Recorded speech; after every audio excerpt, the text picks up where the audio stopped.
8 месеци 32 годишниот Асад Јусуф Кумар од Кашмир очено копнео да се врати дома додека работел за руската армија во војната против Украина. Тој вели дека бил измамен за работното место откако одговорил на онлайн оглас за работа како помошник за обезбедување во Москва. Потпишал договор на руски јазик без превод. 3 дена по пристигнувањето во Москва, Кумар вели дека заедно со уште 6 индиски државјани биле транспортирани на непозната локација, им биле дадени руски војни униформи и пратени на обука. Бев повреден во првата недела на обуката и подоцна бев хоспитализиран.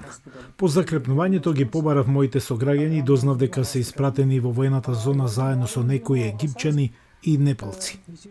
Кумар вели дека додека работел со руските сили, копал ровови, градел импровизирани бункери во источна и јужна Украина.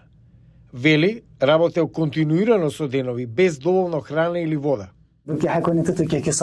Немам зборови да го опишам страдањето. Нашиот единствен мотив беше да останеме живи и да се вратиме дома. На другата страна од светот, семејството на Кумар стравуваше од најлошото откако дозна за тешкотиите и опасностите со кои се соочувал.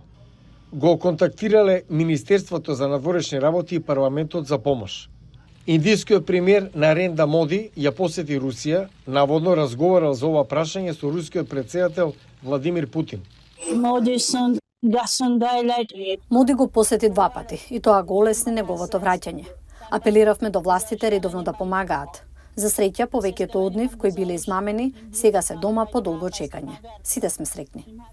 Кумар вели дека успеал да преживее со тоа што одбил да научи да зборува руски, додека тие кои навистина го научиле јазикот биле испратени во првите редови со руските сили.